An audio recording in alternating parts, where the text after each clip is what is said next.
예, 여러분 반갑습니다. 제가 이렇게 그 도산 선생님의 그 뜻을 기려서 만든 이런 도산 아카데미에 와서 어, 빅데이터와 AI에 대해서 또 이렇게 강연하게 돼서 너무 기쁘게 생각하고요. 여러분들 만나 뵙게 돼서 너무 반갑습니다.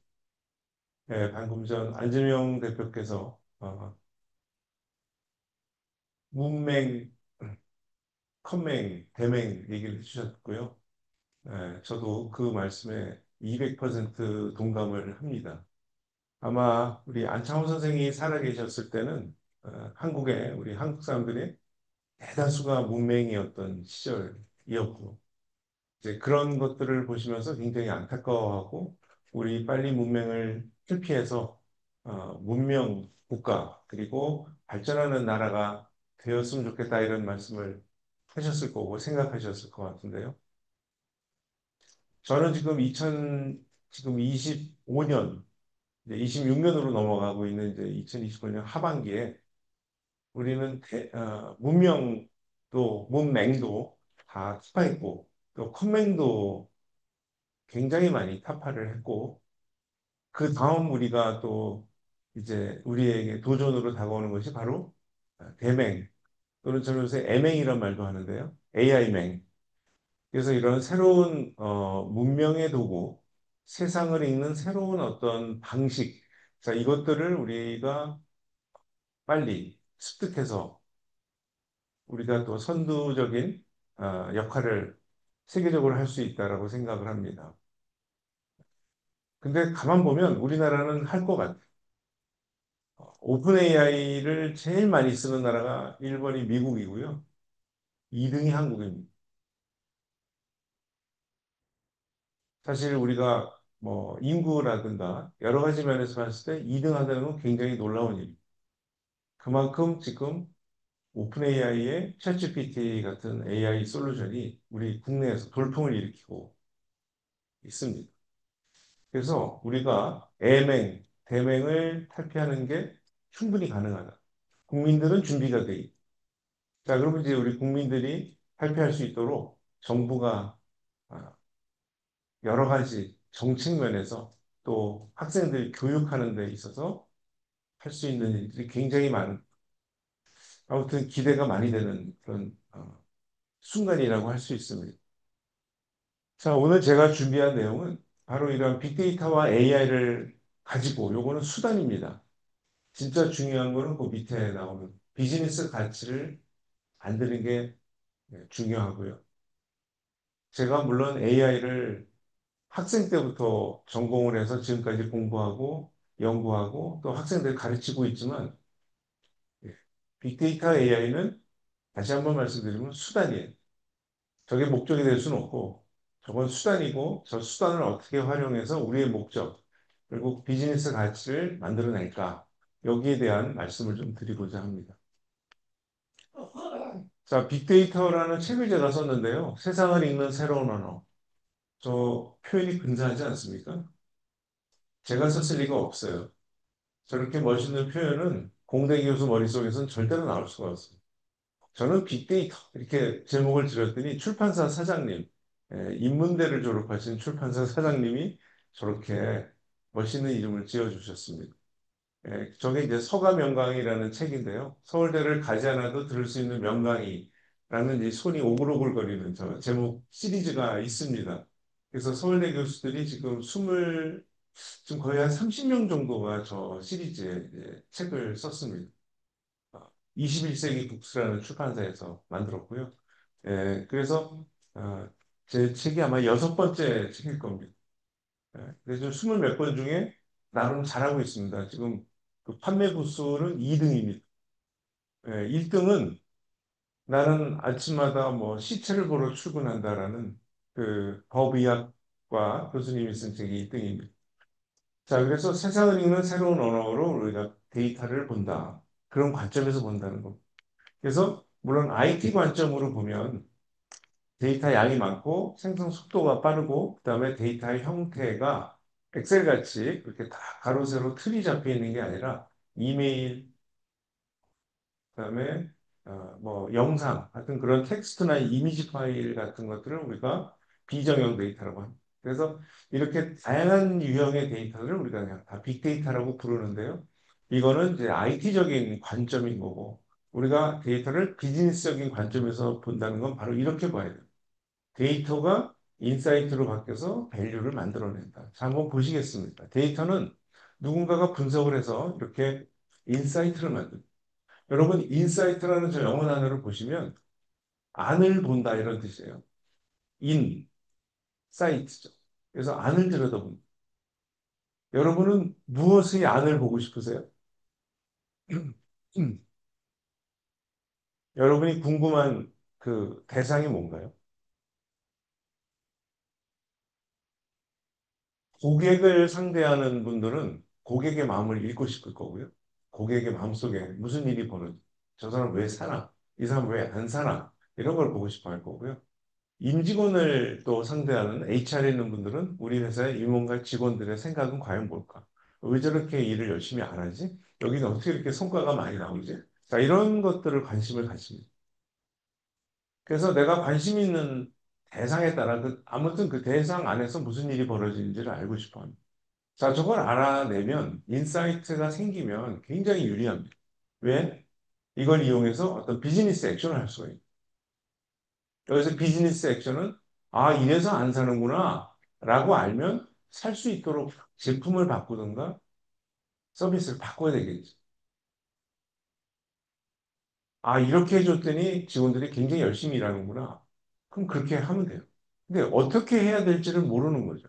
인사이트는 바로 어떻게 하면 된다라는 우리에게 그런 어떤 근거를 주는 게 바로 인사이트. 그럼 인사이트가 생기면 그 인사이트를 이용해서 어떤 액션을 취하면 결론은 금덩어리. 특히 요새 금이 비싸죠. 저런 금덩어리를 우리가 얻을 수가 있고, 즉 비즈니스 가치를 만들 수가 있다는. 자, 그럼 여기 두 사람이 등장하는데요. 분석가와 담당 인수원. 제가 요거 사례를 한번 말씀드릴게요.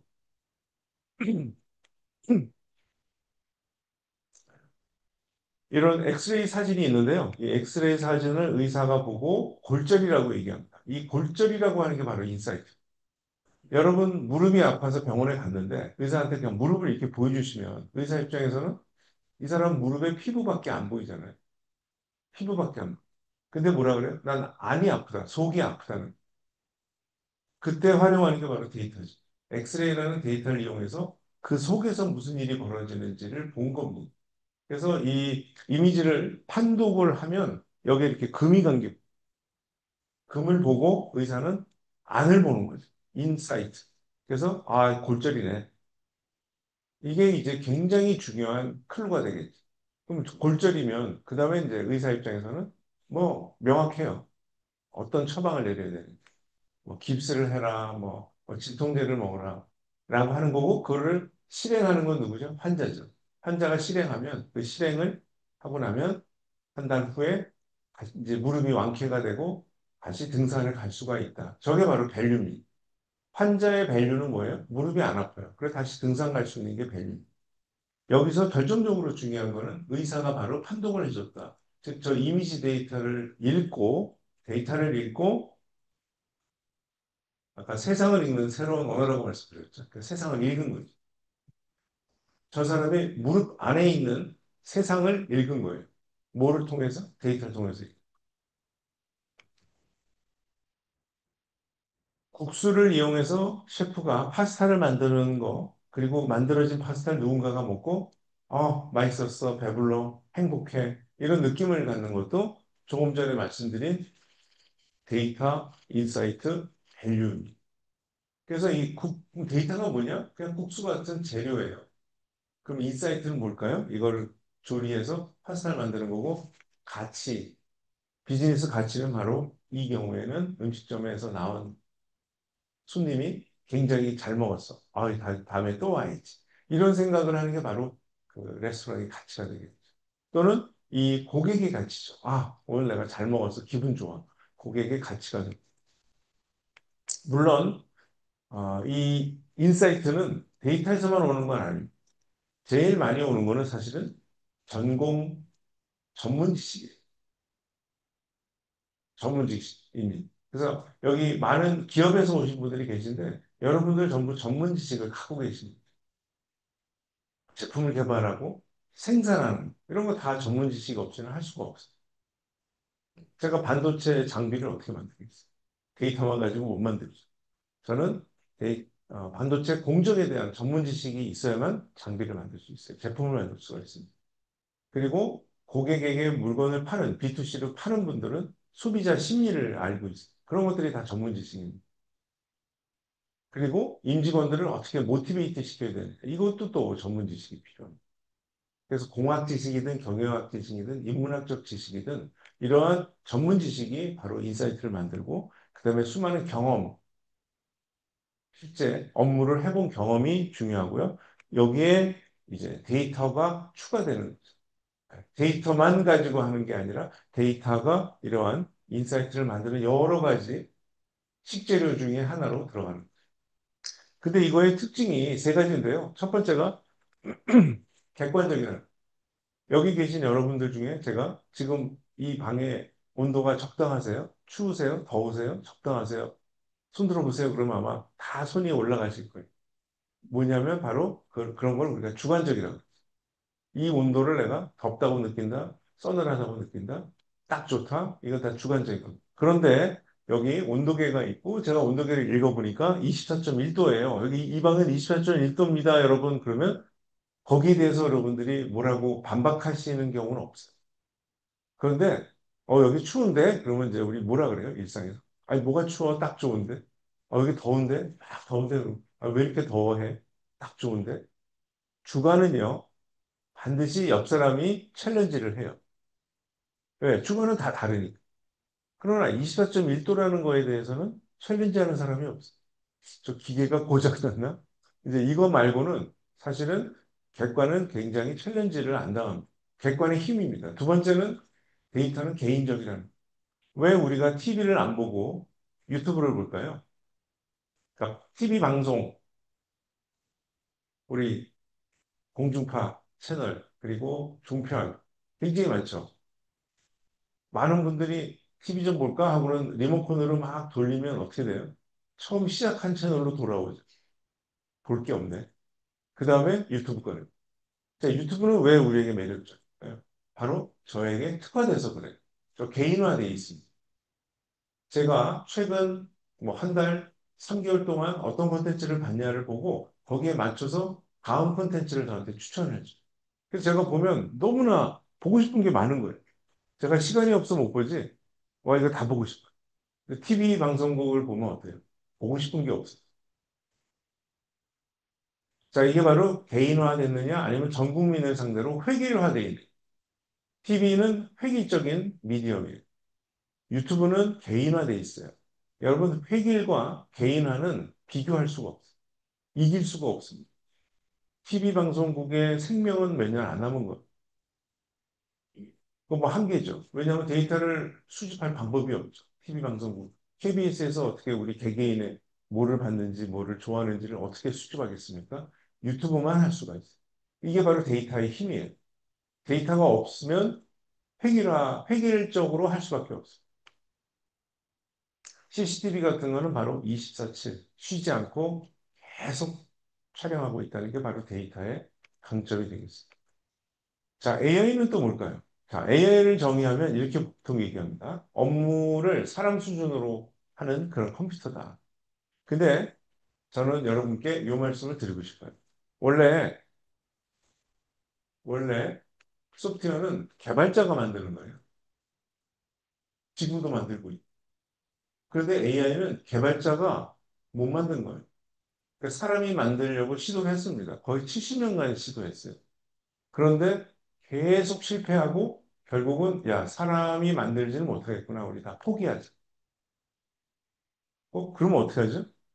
그럼 어떻게 이걸 만들었을까요? AI는 바로 데이터를 이용해서 데이터를 이용해서. 자, 여기 보시는 여기 지금 제가 12가지를 갖고 왔는데요. 이게 전부 AI로 만든 거예요. 즉, 개발자가 개발 못한 겁니다. 자, 첫 번째, 지문인식. 우리 공항에 나갈 때 출국하고 귀국할 때 지문 찍잖아요. 이 지문이 탁 찍으면 싹 문이 열리지 않습니까? 마치 매직처럼. 이 지문이 어떻게 될까요? 제가 한 달 전에 또는 1년 전에 제가 등록해 놓죠, 지문을. 내가 이런 지문을 갖고 있는 사람이에요라고 제 지문을 한 6 정도 사진을 찍고 저장을 해 놓은 다음에 제가 내일 만약에 출국한다면 내일 인천공항에서 제가 그 제 지문을 딱 찍어요. 자, 내일 찍는 지문과 6개월 전에 찍은 지문이 같을까요? 다르죠. 이미지는 달라요. 제 지문이 바뀌어요.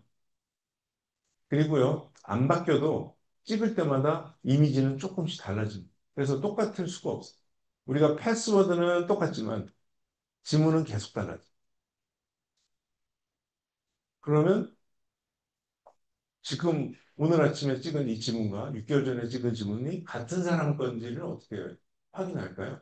이거 제가 학생 때 제가 수업 시간에 이거 어떻게, 이거를, 개발자가 이걸 어떻게 만들지 그런 알고리즘을 공부했었어요. 근데 결국 그런 방법은 다 실패했어요. 얼굴 인식도 마찬가지. 우리 아침마다 휴대폰 처음 시작할 때 얼굴로 들어가고, 송금할 때 얼굴로 보고. 얼굴도 똑같죠, 원리가. 제가 며칠 전에, 몇 달 전에 제 얼굴 몇 장 찍어놓고, 나 이런 사람이야, 내 얼굴 이래 하고 저장해놓고, 제가 지금 딱 얼굴을 보여주면서 이 얼굴이 6개월 전에 내가 저장해놓은 얼굴하고 같은 얼굴이란 말이야 하면서 주장하고 들어가는 거죠. 근데 또 컴퓨터가 놀랍게도 그래, 같은 사람이구나 하고 열어주는데 이 얼굴 이미지도 달라요. 같을 수가 없어요. 이미지는 다 조금씩 달라져요.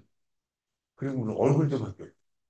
근데 이걸 어떻게 해요? 이것도 개발자가 그럼 얼굴을, 두 얼굴이 같은 얼굴이라는 건 어떻게 할까요? 눈이 어딘지를 찾잖아. 눈의 가로, 세로를 계산해라. 눈의 동그란 눈이 원형도가 몇 도인지 원형도를 계산하자. 눈과 코 간의 거리, 각도 이런 거 다 계산하자라고 제가 학생 때 그런 수업을 들었어요. 그렇게 계산하면 동일인인지 알 수 있다. 예, 다 실패했어요. 뭐 자율주행, 그 다음에 판독, 엑스레이 판독, 그 다음에 신용카드 거래가 과연 정상이냐 사기냐 이런 거 판독하는 거. 음성인식, 번역. 이거 전부 70년 동안 전부 이런 것들을 사람이 개발하려고 했다가 다 실패한 거예요. 이거 모두 다 지금은 AI라는 이름으로 거듭나죠. AI로 했더니 되네. 사람은 못 만드는데 AI는 만드네. 자, 무슨 뜻일까요? 그럼 AI는 무슨 매직이 있길래 이것을 만들까요? 마지막으로 여기 코딩하는 거, 소프트웨어, 그러니까 소프트웨어를 만드는 소프트웨어. 사람이 코딩하는 게 아니라 AI라는 소프트웨어가 코딩하는 거고요. 일기예보, 바둑, 알파고, 그리고 유튜브에서 다음 컨텐츠를 나에게 뭐를 추천하면 이 사람이 안 볼 재간이 없게 만들까? 이런 것들이 바로 다 AI로 하고 있습니다. 챗봇, LLM, 자율주행, 로봇, 바이오메디칼 에이전트 등등 굉장히 분야가 많이 있습니다. 그 중에서도 생성형 AI, 랭귀지 모델을 한번 말씀드릴게요. 우리가 쓰고 있는 챗GPT는 가장 그 코어에는 뭐가 있냐면 언어 모델이라는 게 있습니다. 언어 모델은 뭐냐면 단어열이 주어지면 그 다음 단어를 맞추는 거예요. 만약에 where are we라는 표현을 던져주면 얘가 해야 되는 일은 그 다음에 무슨 단어가 등장하는 게 제일 그럴듯한가요를 맞추는 거예요. going이에요, talking이에요, eating이에요. 그다음에 수많은 동사들의 ing가 후보가 될 수가 있죠. 그렇죠? 예. 그래서 그러면 다음 단어가 뭘까요? 두 가지가 기준입니다. 첫째는 어떤 단어가 주로 많이 등장하는가?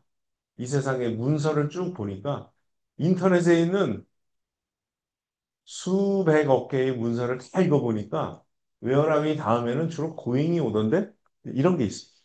예, 확률적으로. 두 번째는 맥락입니다.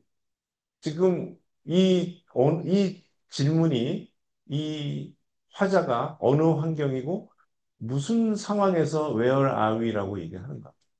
예를 들어서 우리가 점심에 카페테리아에서 식, 식판에 밥을 담아서 이렇게 들고 일행하고 이렇게 야 어디 앉지? 이럴 때 있죠. 어디 앉을까? 이렇게. 그때는 where are we going이라고 잘 안 하고 where are we sitting 이렇게 되겠죠. 어떤 where are we eating 뭐 이런 말도 쓸 수 있고. 그러니까 그런 문맥상에서는 그런 상황에서는 고인이 아닐 수도 있다.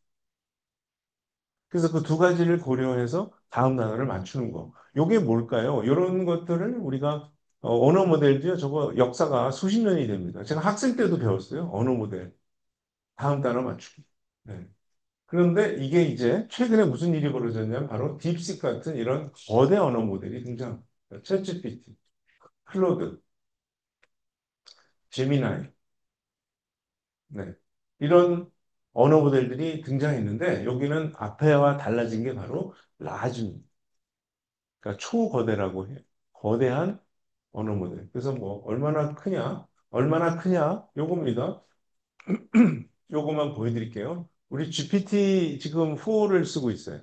4, GPT-4인데요. 걔는 여기 있는 거고, 그 전에 3가 있었겠죠? 2가 있었겠죠? 이 2에서 3로 넘어갈 때 바로 1.5 빌리언에서 175 빌리언, 즉 100배 이상 커진 겁니다. 이게 뇌라고 보시면 돼요. 뇌 크기가 100배 이상 커진 거예요. 저는 이거를 보고, 그래서 100배를 키우니까 갑자기 똑똑해졌어요. 그러니까 언어 모델이 굉장히 정확해진 거예요. 그전에는 야, 이거 도저히 이거 못 쓰겠다 이러다가 이거 쓸만한데? 이렇게 된 거예요. 근데 100배를 갑자기 키운 거는 대단한 일입니다. 왜 대단하냐면 여러분 컴퓨터 뇌를 100배를 키우려면 뭐가 필요하냐면 굉장히 많은 연산이, 계산이 필요하기 때문에 굉장히 빠른 컴퓨터가 많이 필요하고요. 두 번째, 그런 애들을 돌리려면 굉장히 많은 전기가 필요해요. 요즘 계속 AI 하면 전기 얘기가 나오고 데이터 센터 나오는 게 바로 그건데요. 전기가 많이 필요해요. 결국 둘 다 돈입니다. 갑자기 돈을 100배 이상 퍼부어야 돼요. 그래서 제가 옆에서 본 건 아니지만 초기에 오픈 AI의 개발자들이 투자자한테 찾아가서 돈을 한 100배 이상 더 넣어주셔야 됩니다. 한 지금 1,000억 넣으셨는데요. 한 10조 정도 더 넣어주세요. 그랬더니 투자자들이 그러겠죠. 그 100배의 돈을 더 들이부으면 AI가 정말 똑똑해지나요? 물어봤을 거예요. 근데 답은 뭐예요? 그거 만들어 봐야 알아요. 그 정도로 굉장히 위험한 투자를 한 겁니다. 그러한 위험한 투자에 들어갈 돈이 많은 곳이 바로 실리콘밸리인 거. 왜냐하면 그 실리콘밸리의 부자들은 피땀 흘려 돈을 벌었다기보다도 IPO를 통해서 1,000배나 10,000배로 떼돈을 번 사람. 그것도 3, 40대. 그렇기 때문에 이 돈에 대한 관점이 굉장히 다릅니다. 그 정상적인 사고라고, 우리 한국 사람 기준으로는 정상적인 사고라고 정도로 굉장히 위험한 곳에 투자를, 어마어마한 금액을 투자를 한다. 왜? 자기도 그렇게 벌었어요. 그래서 이게 태어난 거예요. 그래서 저는 미국이 사람도 뭐, 개발하는 엔지니어들의 수도 많고, 그 사람들의 수준도 높고, 뭐 이러한 어떤 기술적인 면도 저는 중요하지만 전 세계에서 왜 실리콘밸리에서만 이런 일이 벌어졌느냐를 생각해 보면 거기는 투자에 대한 관점이 다르고 완전히 다른 유형의 돈이라는, 우리나라 같은 만약에 10조를 투자한다 그러면 아마 공무원이 한 100명이 달라붙어서 한 달마다 회의를 하고 돈이 어떻게 써졌는지를 계속 모니터했을 거예요. 뭐 세금밖에 없으니까 그런 돈. 근데 여기서는 전혀 그렇지 않다. 지금 우리가 쓰고 있는 그러면 GPT-4는 얼마냐? 175가 아니라요. 1,000이 넘어가는데 제가 이 물음표를 친 이유는 요거 비밀이에요. 이 회사가 오픈하고 있지 않습니다. 이름은 오픈 AI인데요. 이 회사가 오픈을 안 해요. 그래서 사람들이 1,000빌리언 넘을 거다. 1트릴리언, 트릴리언 1조 개가 넘을 거다. 넘을 거다. 근데 1조 5천억인지 4천억인지는 모르겠는데 아무튼 1조는 확실히 넘는 게 키우고 있습니다. 우리가 이제 생성형이라고 하죠. 이런 애들을 생성형. 왜? 막 글을 쓰니까요. 근데 분석형, 아까 말씀드린 여기 중에서 이제 분석형이라는 게 바로 이 위에 있는 애들은 다 분석형이에요. 얘네들은 생성형이 아니라 분석형입니다. 위에 있는 8개. 왜 분석형이냐면 답이 OX는 반답식으로 하는 그런 AI를 우리가 분석형이라고. 자, 여기 뭐였어요? 지문, 같아요, 달라요. OX죠. 얼굴 같아요, 달라요. OX. 그런데 아까 말씀드린 그런 생성형은 코딩은 어떻게 돼요? 수백, 수천 라인의 코드가 생성이 되는 거예요. 그리고 우리가 대화하잖아요, 여러분. 챗GPT한테 뭐 물어보면 얘가 길게 길게 줄줄이 쭉 대답. 굉장히 길게 대답을 하죠. 그래서 우리가 이걸 생성형이라고 합니다. 근데 두 가지 유형의 AI가 있다는 거예요. 자, 이걸 어떻게 만들었는지는 사실은 오늘 시간이 너무 없어서 어떻게 만들었는지는 그냥 간단한 아이디어 말씀드릴게요. 데이터가 있고요. 그 데이터로부터 AI를 만들어내는 그 중간 메커니즘. 다시 말씀드릴게요. 데이터가 AI로 바뀌는 그 중간 메커니즘을 만든 사람들이 있어요. 그 나한테 데이터만 주면 내가 그 데이터로 AI를 만들게. 그게 바로 머신 러닝이라. 컴퓨터를 학습을 시키겠다. 데이터를 보여줬어. 마치 이런 겁니다. 제가 운전대에 딱 앉아서 운전을 하기 전에 옆에 AI를 앉혀요. 그 AI한테 뭐라 그러냐면 너 이제부터 내가 어떻게 운전하는지 잘 봐. 내가 너한테 운전하는 법을 한마디도 얘기 안 할 거야. 말을 안 해주고 원리를 얘기 안 해주고 얘한테 그냥 내가 하는 거를 관찰만 해. 하면서 제가 운전을 시작하는 거예요. 그럼 제가 이제 주차장에서 출발해서 나가죠. 신호등에 서서 깜빡이 켜고 좌회전하고 그 다음에 고속도로로 들어가서는 쭉 밟아요. 앞에 차가 있으면 좀 줄이고 없으면 또 앞으로 쭉 가요. 그걸 얘가 옆에서 계속 지켜보는 거예요. 아, 이 사람이 이런 상황에서 이렇게 엑셀과 브레이크와 핸들을 이렇게 조종하는구나. 이거를 옆에서 계속 보는 거예요. 눈이 많이 와서 하얗게 돼 있는 그런 시골길도 달리고요. 폭우가 쏟아질 때도 달리고요. 다양한 환경에서 사막도 가보고요. 다양한 환경에서 운전하는 걸 얘가 계속 지켜보면서 혼자 그걸 깨우치는 거. 그 어떻게 하면 얘로 하여금 깨우치게 하느냐 하는 그게 바로 머신러닝. 그 머신러닝을 그래서 어떻게 하면 되느냐를 구체적인 방법을 만든 사람이 힌튼이라는 교수였고요. 그분이 작년에 노벨상을 받았어요. 그러니까 그런 방법이 구체적인 머신러닝 방법이 없다면 그럼 데이터가 아무리 많아도 AI가 나타나지 않았겠죠. 그래서 AI를 오늘날의 AI를 만든 것은 바로 이런 것들이 전부 AI로 되는 거야. 아까 사람이 개발하다가 다 포기했고 사람은 하지 마. 그럼 이제 AI한테 야, 너 이렇게 하는 거야. 자, 이건 뭘까요? 지문을 주고 지문을 계속 보여주는 거야. 야, 이 두 지문은 같은 사람 거야. 이건 다른 사람 거야. 이거 같은 사람이야. 다른 사람. 계속 그 지문 두 개의 쌍을 보여주면서 같다 다르다를 계속 주입을 해주는 거예요. 그럼 얘가 그걸 깨우치는 거지. 또 얼굴도 마찬가지로. 자율주행 방금 전에 말씀드렸죠. 말도 그렇고. 그리고 이렇게 카드. 이것도 이건 저희 카드가 이게 정상 거래냐 아니냐 이런 것도 계속 정상이야. 이건 정상이야. 정상. 요거는 사기야. 사기야. 이걸 계속 보여주면서 얘가 깨우치게 만드는. 이게 바로 머신러닝의 원리가 되겠습니다. 자, 그럼 이제 구체적인 몇 가지 사례를 좀 보여드릴 텐데요. 네.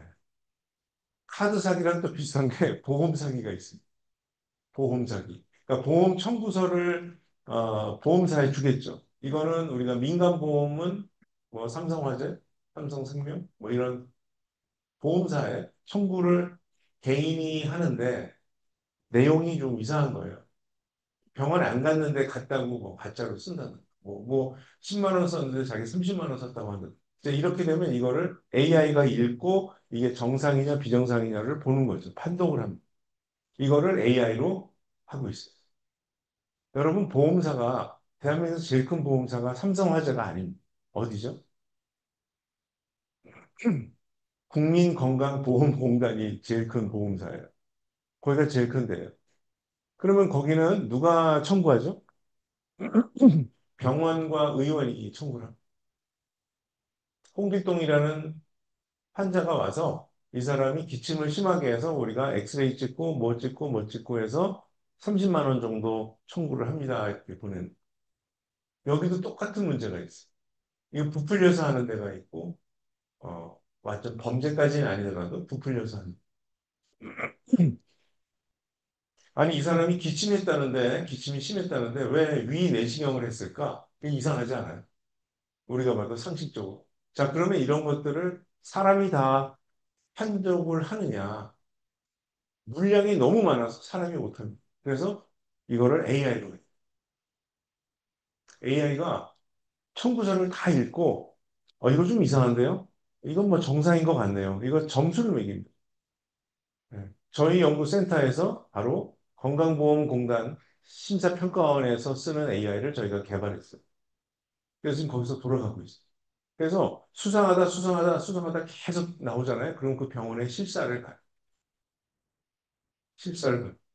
그래서 이것들이 이제 1차적으로 AI가 사람이 하지 못하는 일들을 하고 있어요. 그래서 이 경우에는 최소한 사람의 일을 AI가 대체한다? 이런 건 없어요. 어차피 사람이 못하는 일이에요. 해야 되는데 사람이 못하는 일을 AI가 지금 하고 있습니다. 제너럴 일렉트릭이라는 회사, 토마스 에디슨이 만든 회사인데요. 항공기 엔진을 만들던 회사인데요. 이 회사가 언제부턴가 엔진에다가 각종 센서를 달아서 이 운항 데이터를 수집을 했습니다. 수집을 한 데이터를 분석해서 어떤 부품이 고장 날지를 계산합니다. 그래서 고장 가능성이 높은 부품은 바꾸세요. 이렇게 돼요. 이런 걸 우리가 메인터넌스를 하는데 최적 또는 예측 보전이라고 합니다. 최적 보전, 예측 보전. 이 보전이라는 게 메인터넌스. 여러분, 우리 일상에서는 우리는 저렇게 최적 보전을 못하고 있어요. 대표적인 게 엔진 오일. 6개월 5,000km 이렇게 돼 있죠. 이건 최적이 아니에요. 그냥 무조건 다 바꾸세요. 나는 차를 별로 안 타는데 제 거는 괜찮지 않을까요? 바꾸세요. 그런 걸 자꾸 물어보지 말고 바꾸세요. 이게 바로 사전 보전, 미리 기간을 딱 정해요. 또 여러분 중에 혹시 나는 위 내시경을 10년째 했는데 한 번도 문제가 된 적이 없다 하시는 분 계신가요? 예. 선생님께서는 쓸데없이 하신 거예요. 그렇잖아요. 안 해도 되는데 한 거 아닙니까? 왜 그럴까요? 바로 데이터가 없어서. 나의 위벽의 상태를 읽어주는 데이터가 없는 거예요. 없죠. 그래서 내시경을 집어넣고 보는 겁니다. 만약에 이건 제가 가정하는 미래인데요. 조그만 알약을 하나 먹으면 얘가 카메라예요. 카메라를 꾹꾹 먹으면 이 카메라가 제 위벽 근처를 계속 인공위성처럼 돌면서 제 위벽을 계속 촬영하면서 데이터를 수집하고 자기가 알아서 고장 가능 확률을 계산하고 좀 이상해지면 저한테 카톡을 보내면 어떨까요? 카톡을 보내줘. 응? 가라고? 이렇게 되면 그때 가서 위내싱을 하면 되죠. 정밀하게. 근데 그게 안 되는 이유는 바로 데이터가 없어서. 제가 아까 우리 KBS 방송국과 유튜브의 차이를 말씀드렸죠. 이거 좀 굉장히 비슷합니다. 데이터가 없기 때문에 그냥 1년에 한 번씩 하세요. 뭐 2년에 한 번씩 하세요. 이렇게 정해놓고 그냥 하는 거예요. 그것도 물론 데이터를 활용해서 어느 정도 통계적인 결과입니다. 통계 분석의 결과예요. 보통은 1년이나 2년 안에 위암이 갑자기 발생하지는 않는다인데요. 그거는 대부분의 경우에 대부분의 어떤 분은 사실은 3개월 만에 또 검사해야 될 수도 있고 어떤 분은 30년 동안 검사 안 해도 될 수도 있어요. 이런 거를 우리가 획일적으로 1년에 한 번씩 이렇게 되는 거예요. 엔진 오일도 똑같아요. 그래서 데이터가 있다 없다가 바로 결국 우리가 어떤 일을 할 때 획일적으로 하느냐 아니면 상황을 봐서 거기에 맞춰서 하느냐의 본질적인 차이를 만들어냅니다. 자, 이거는 소셜 미디어를 분석을 해서 소비자를 생각을 한번 저희가 분석했습니다. 이 트위터와 블로그인데요. 70만 건을 분석을 했습니다. 이거는 삼성전자가 의뢰해서 했는데요. 삼성전자에서는 자기들이 만든 가전이 어떻게 소비자들에게 받아들여지고 있느냐. 그 중에서 저희가 오늘 제가 보여드릴 거는 전자 오븐입니다. 전자 오븐의 문제는 뭐냐면 삼성전자 입장에서 전자 오븐의 문제는 안 팔린다. 이게 빵 과자를 구워주는 건데요. 안 팔린다. 그래서 저희가 소셜미디어를 쭉 보니까 이 오븐이라는 단어 주변에 등장하는 단어들을 보니까요. 집, 마트, 맛, 엄마, 아이, 간식, 정성, 실패, 귀찮음 이렇게 돼 있어요. 이것만 읽어도 이게 엄마들이 아이 간식을 위해서 오븐을 사고 빵 과자를 굽는데 거기까지는 아름다운 스토리인데 뭐죠? 귀찮고 실패한다. 뭐 귀찮은 것까지는 정성으로 어떻게 이렇게 커버가 되는데 실패는 심각한 문제. 그래서 실패를 찾아놨더니 오븐이라는 기계 자체가 그 브랜드마다 세팅이 달라야 된다는. 그래서 삼성전자 오븐은 300도로 해야 되고요. 메이테그는 320도. 이런 식으로 다 다른 거예요. 소비자는 어떻게 할까요, 그거를? 알 방법이 없다.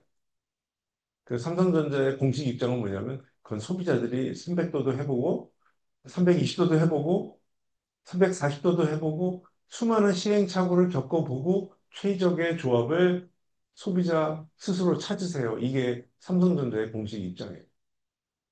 그런 입장을 엔지니어들이 굉장히 떳떳하게 얘기하더라고요. 원래 그런 거예요. 원래 실패하는 거예요.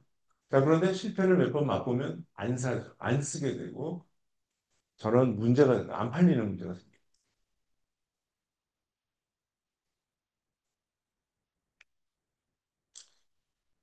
네. 그리고 지금 여러분들이 보고 계신 게 바로 인사이트. 그게 인사이트.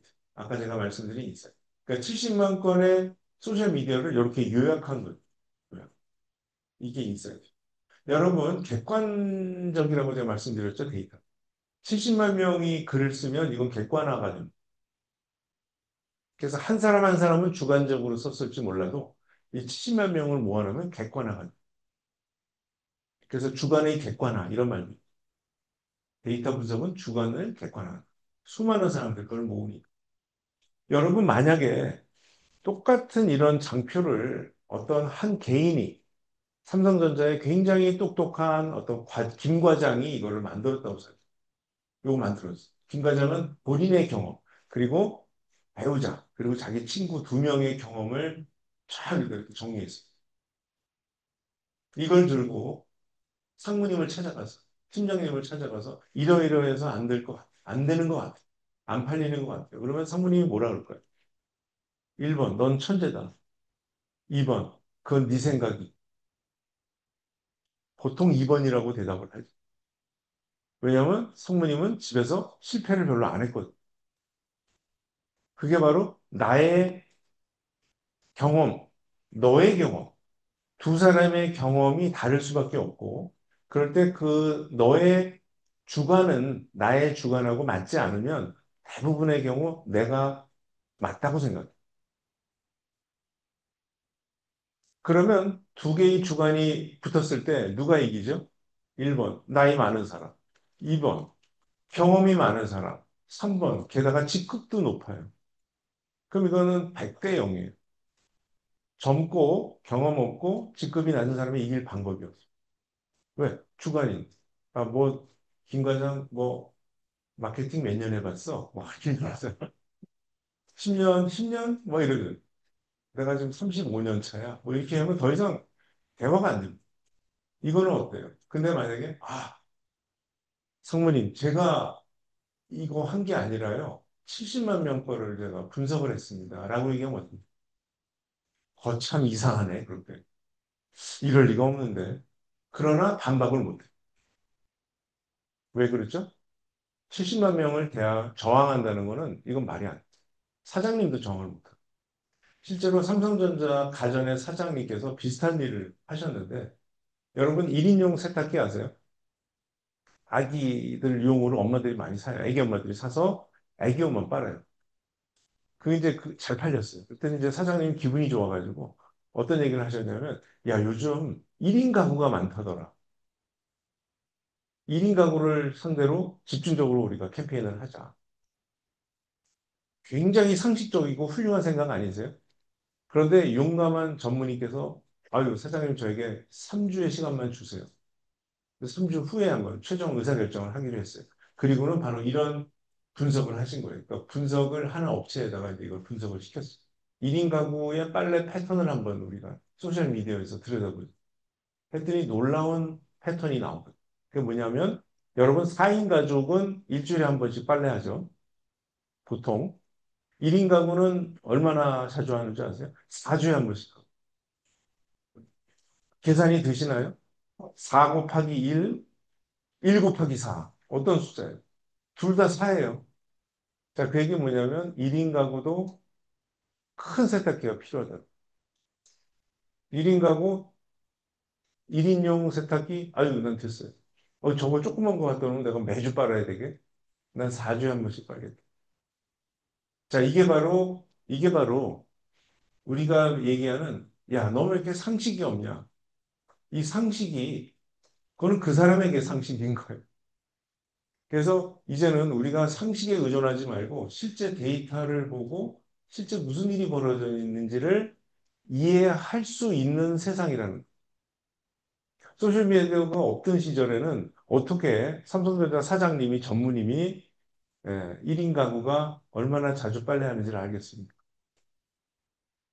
그 전무님이 만약에 첫 번째 회의에서 분석을 안 하시고 그냥 아유 사장님 저희 딸은 혼자 사는데 걔네 집에 가보면 4주에 한 번씩 빨래하던데요? 이렇게 얘기하면 어떻게 됐어요? 사장님이 뭐라 그랬어요?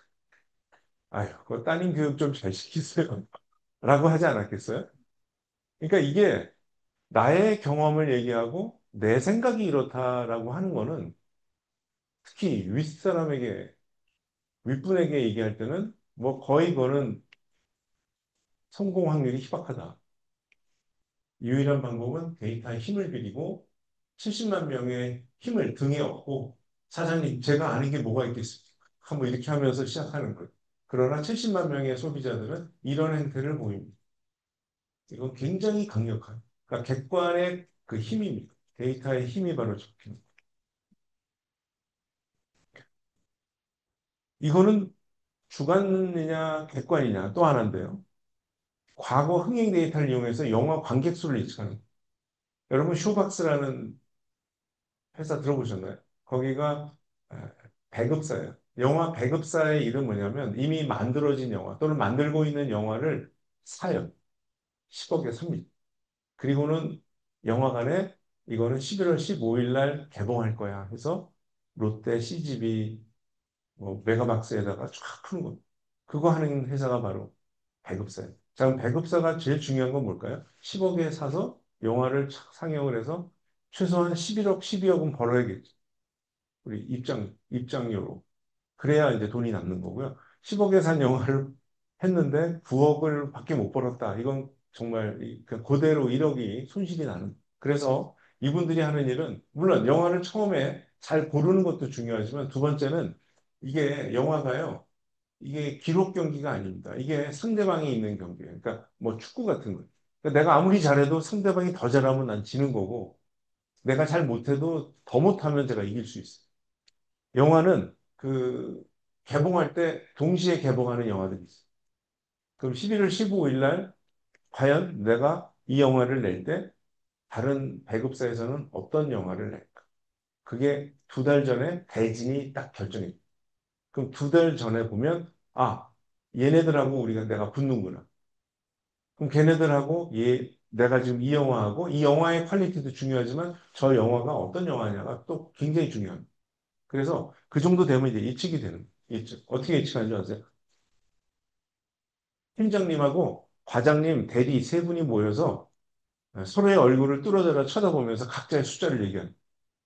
이게 대한민국에서 굉장히 많은 회사에서 일어나고 있는 예측 메커니즘. 자, 김 과장 몇 명 들어올 것 같아? 이겁니다.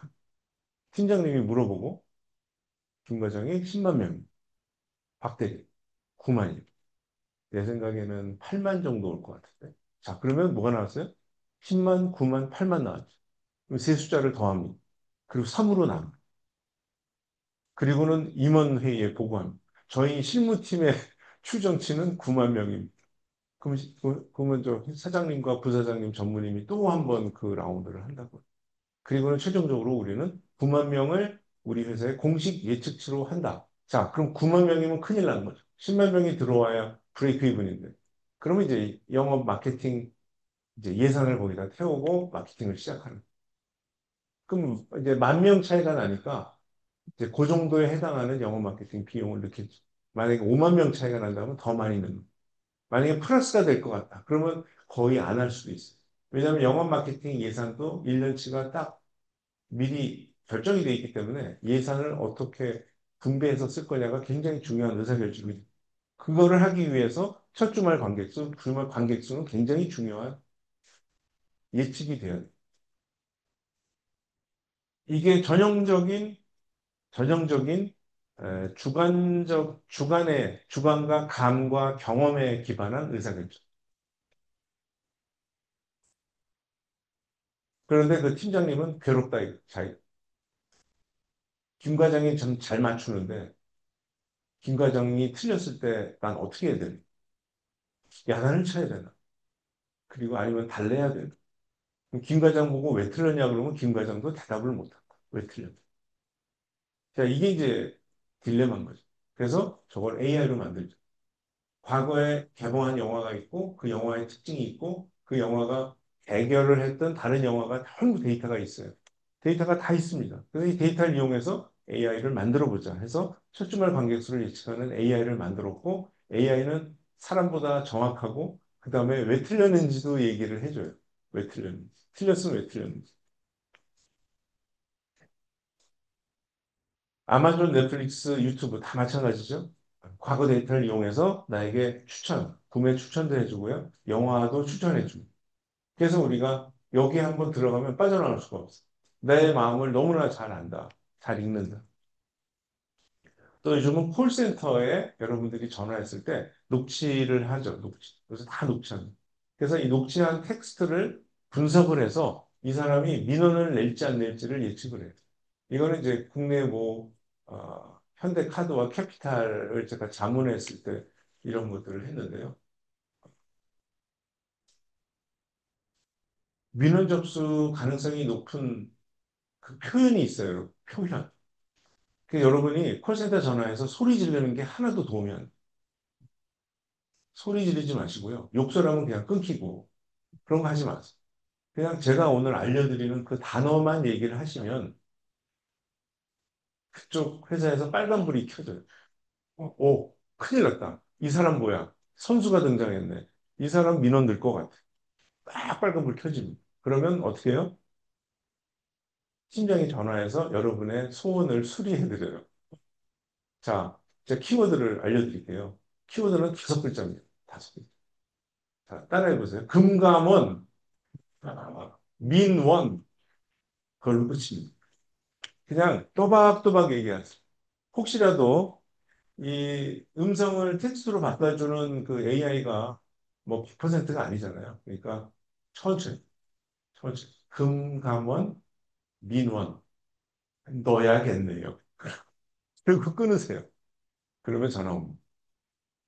예, 아침 일찍 오셨기 때문에 제가 중요한 팁을 하나 드리는데요.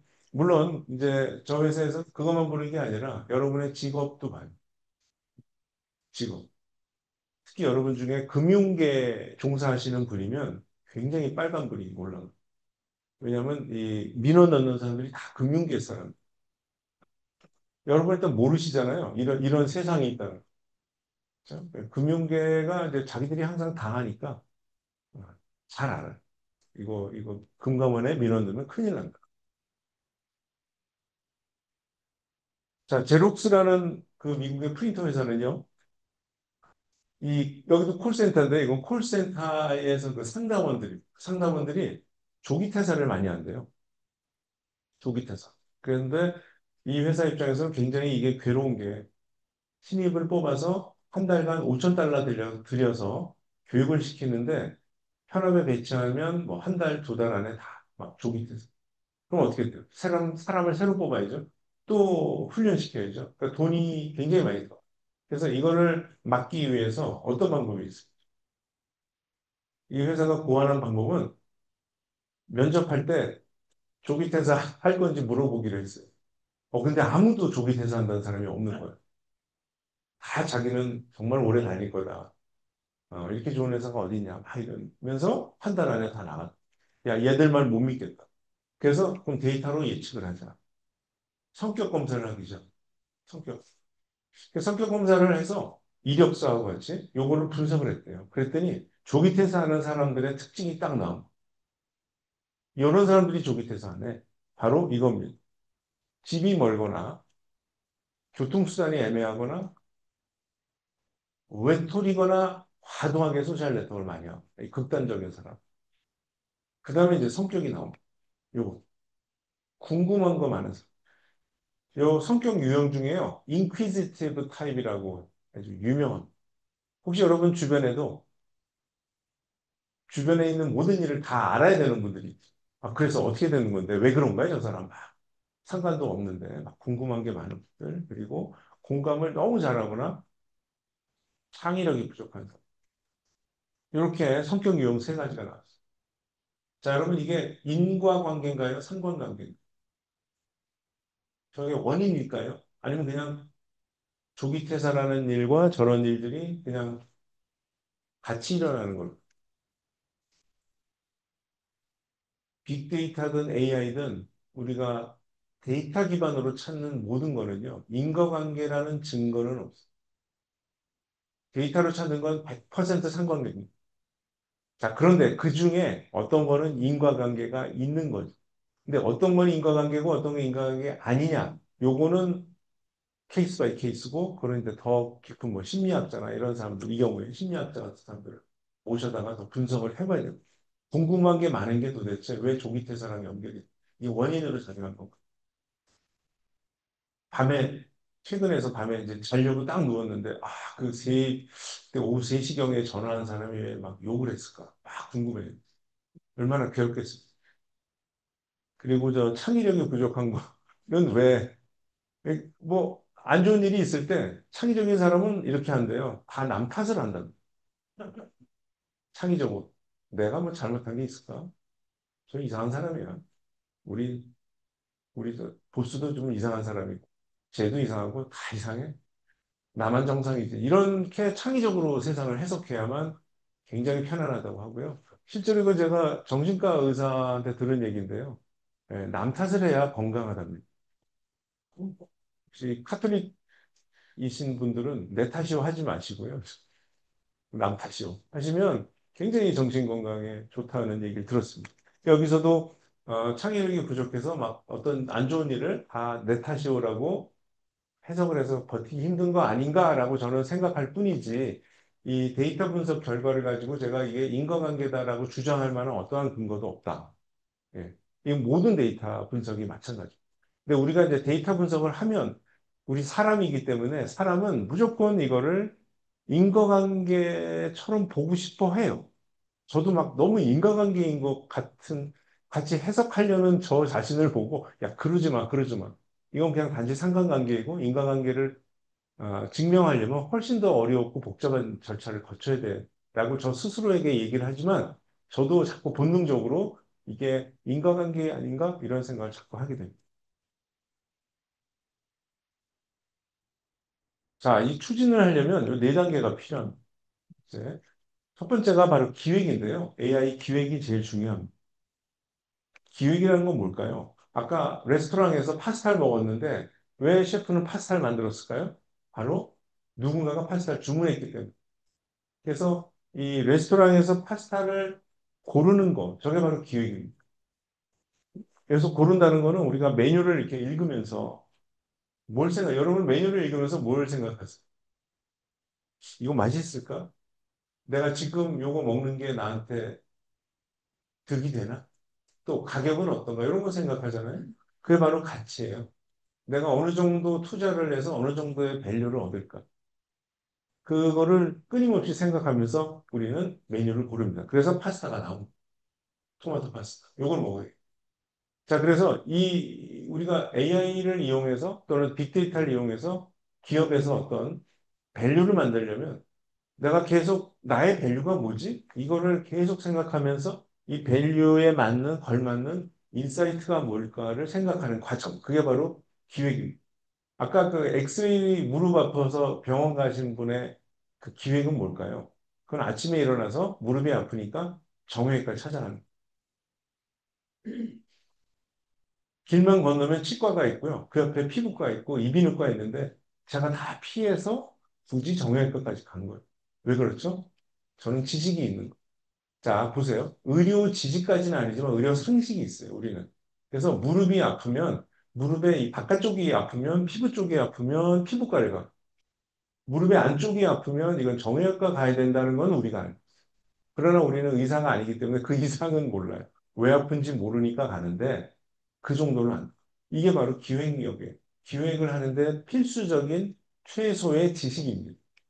우리 리터러시라고 얘기하는 그런 지식이에요. 그 다음이 이제 개발하고 검증하고 사용하는 거죠. 그럼 누가 해야 되느냐? 담당 임직원이 해야 돼요. 담당 임직원. 아까 그 삼성전자의 전문의처럼 사장님 저에게 3주의 시간만 주세요 하고 뭘 했어요? 소셜미디어 분석을 해봐야겠다. 진짜 1인 가구가 작은 세탁기를 쓰는가. 그리고 왜 오븐이 잘 안 팔리는가. 그거를 소셜미디어를 한번 봐야겠다. 소비자들한테 물어봤더니 소비자들은 대답을 잘 안 해. 이 서베이라는 것 자체가 굉장히 효과가 떨어지는 방식. 왜냐하면 여러분도 한번 여러분이 서베이할 때는 생각해 보시면 좋아하시는 과일이 뭡니까? 나는 사과인데 그 사과가 없어요. 뭐 이런 경우가 비일비재하죠. 그래서 소셜미디어의 강점은 자기 생각을 가감없이 쓴다는 거죠. 그거를 읽을 수 있다는 거기 때문에 강점. 그럼 이제 그런 기획을 하는 게 바로 담당 인직원의 역할이고요. 두 번째 데이터로부터 인사이트를 뽑아내고 AI를 만드는 게 데이터 사이언티스트고 검증하고 사용하는 거 전부 담당 인직. 그래서 여러분이 계신 회사에 AI가 활성화되지 않았다면 그거의 책임은 담당 임직원이라는. 왜냐하면 여러분의 회사의 중요한 밸류가 뭔지는 외부 사람은 알 수가 없어요. 여러분만이 아실 수 있는 거고, 그 여러분이 아시는 분들이 AI에 대한 최소한도의 공부를 통해서 기획을 할 수 있어요. 그래서 기획 능력을 함양하려면 바로 이거죠. 요리 주문하는 능력, 정형외과 찾아가는 능력. 자, 요리를 주문하려면 우리가 요리에 대해서 좀 알아야 되잖아요. 우리나라에서 제일 많이 나가는 프렌치 요리가 뭘까요? 프렌치. 프렌치 프라이. 아, 네. 그만 요리라고 하기에는 좀, 제가 좋아하지만, 제일 많이, 팔리는 거는, B코스입니다. B코스. A코스는 너무 과하고요. C코스는 좀 너무 약소하잖아요. 그래서 B코스가 제일 많이 가. 우리가 가서 이렇게 막 보다가, 뒤에 막 수십 장이 있잖아요. 온갖 요리가 있어요. 근데 봐도 잘 모르겠고. 근데 맨 앞에 우리의 구세주가 있잖아요. 코스 A, 코스 B, 코스 C. 저 혹시 B는 어떠시? 얘 B 좋아요, B 좋아요. 만장일치로 우리가 코스피를 많이 해요. 자, 왜 그래요? 뒤에 있는 내용을 몰라서. 그래서 우리가 가성비 떨어지는 B 코스를 먹게 돼 있어요. 자, 우리가 AI도 그렇게 B 코스를 주문해서 드시면 안 된다. 컨설팅 회사가 와서 A, B, C가 있는데 뭐 드시겠어요? B죠. 가격 대비 제일 괜찮아요. 이거는 아닌 거죠. 여러분이 직접 공부를 하셔야 된다. 그래서 이게 현업 실무자들이 직접 AI든 빅데이터든 공부를 하셔야 돼요. 이게 바로 리터러스입니다. 뭐 15일, 20일 정도 되는 실제로 한번 실습을 해보고 데이터 분석해보고 AI를 만들어보고 밸류도 기획해보고 실제로 데이터로 AI를 만들어보는 거예요. 그래서 지금 이 교육은 요리사 되라는 게 아닙니다. 이 왼쪽이 요리 학교고요. 이거 2년 다녀야 되고요. 오른쪽에 있는 게 바로 백화점의 문화센터. 여기에 프렌치 쿠킹 6주만 다니시면 뒤에서 주문할 수 있어요. 이탈리안 쿠킹 6주 다니시면 6주라면 12시간이에요. 뒤에서 주문할 수가 있어요. 가성비가 훨씬 좋아지죠. 이런 거를 데이터 사이언티스트, 오른쪽을 시티즌 데이터 사이언티스트라고 합니다. 각자의 일이 있고 각자의 직업이 있고 내가 프렌치 쿠킹을 좀 알아. 이런 거예요. 이걸 하시라는 거지. 여러분들 보고 셰프 되라는 게 아니에요. 제가 이제 빅데이터 커리어 가이드북이라는 책을 썼는데 여기 6가지 직무가 나오는데요. 바로 저 가운데 밑에 있는 시티즌 데이터 사이언티스트가 바로 모든 사람이 지향해야 되는 이쪽으로 가야 되는 거. 아까 대맹 말씀해 주셨는데 애맹을 탈출한다는 게 바로 저 시티즌 데이터 사이언티스트. 대맹을 탈출한다는 게 시티즌 데이터 사이언티스트가 됩니다. 실제로 이렇게 많은 기업들이 이미 이런 교육들을, 이건 제가 서울대에서 하고 있는 것만 이 정도고요. 물론 수많은 대학에서 다양한 방식으로 교육을 받고 있습니다. 자, 개인의 역량이 교육을 받으면 개인의 역량이 좋아지는데요. 여러분 개인의 역량이 좋다고 해서 개인의 성과와 팀 성과와 회사 성과로 가지 않습니다. 요거는 어젯밤에 축구 경기를 보신 분들은 이해합니다. 쟤네들 유럽에서 뛰는 애들 맞아? 아니면 모아놓으면 저 모양이야? 뭐 몸값은 엄청 비싸졌다는데 왜 저러지 도대체? 자, 이게 우리의 딜레마예요. 직원들이 똑똑해진다고 해서 회사가 성과가 많이 나는 것도 아니에요. 자, 데이터가 있어야 된다, 데이터. 데이터가 있는데, 우리 회사 데이터 많아요. 근데 이렇게 많은 경우 분절돼 있어요. 부서별로 분절이 돼 있고 쪼개져 있고 공유를 절대로 안 합니다. 제가 여기 기둥 4개 그렸는데요. 여기 이제 사일로죠. 4개인데 삼성전자 반도체는 저 사일로가 500개쯤 돼요. 왜? 공정이 500단위, 500단계이기 때문에. 그럼 한 단계 한 단계 담당하는 사람이 다 따로 있고 거기에 데이터는 따로 있습니다. 절대로 옆에 있는 팀한테 안 보여줘요. 왜 니네들이 내 데이터를 보려고 그래? 안 보여주고. 안 보여줘. 왜? 이거 내가 만든 건 내 건데. 우리 팀 건데. 왜 보려고 그래? 자, 이게 사장님이 들으시면 난리 나죠. 근데 사장님은 이걸 해결을 하시려면 사실은 KPI에 집어넣어요.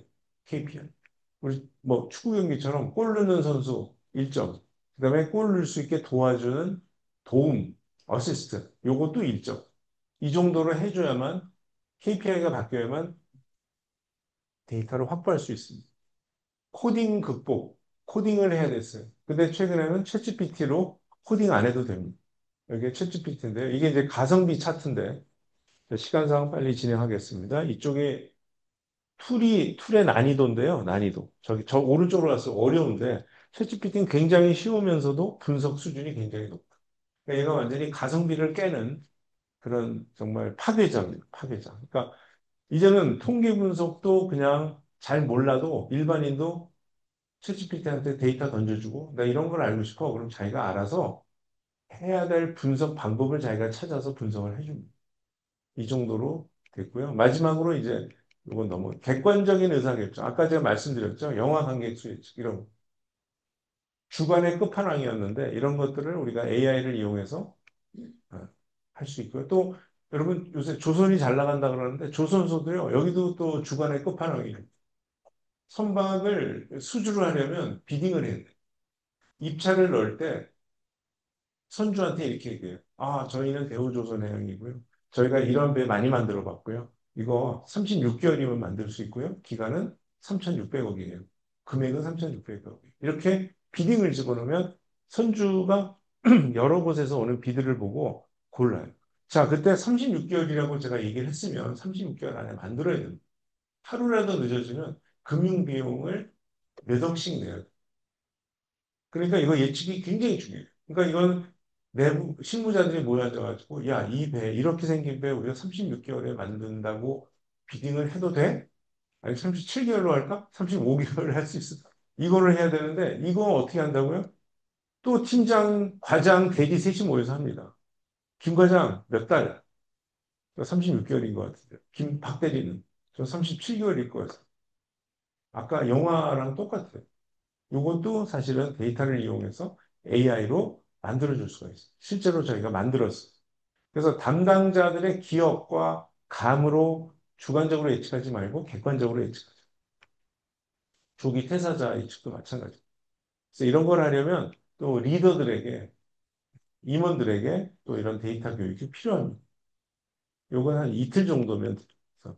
삼성이나 현대, LG 이런 데서 이런 교육들을 많이 받고 있습니다. 자, 제가 준비한 내용은 여기까지고요. 예, 오늘 긴 시간 들어주셔서 감사합니다.